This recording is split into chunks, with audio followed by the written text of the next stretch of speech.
When I first started in triathlons over 30 years ago, people always commented on my running form or lack of.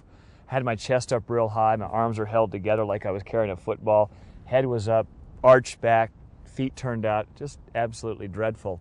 Well, over the years, I tried to refine it, and it got a little bit better. And there's some techniques that you guys can follow that will really help your running form.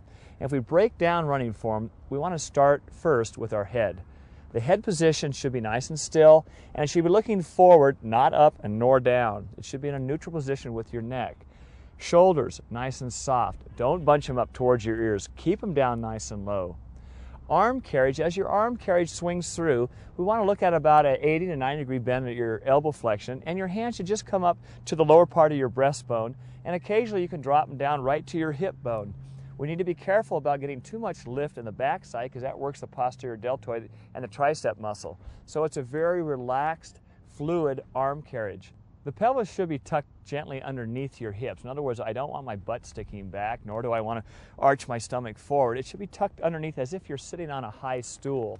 And when you're doing that, it allows you to go through the 4 phases of your foot plant more comfortably and more efficiently. The 4 phases are the stance phase. When your foot hits the ground, ideally it should make gentle contact with the heel and immediately move forward to the second phase, and that's midfoot.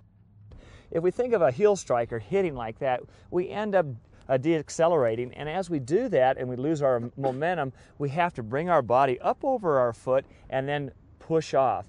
So we go from stance to midfoot to the push off, which is the 3rd phase, and the 4th and final one is the float phase as your foot is recovering in the air. When you think of proper body alignment, think of your chest, knees, and your feet. They should all be in the same plane when your foot makes contact with the ground. So during the float phase, you're not reaching out with your leg way out in front. Your foot is actually descending and it's dropping and going slightly backwards on contact.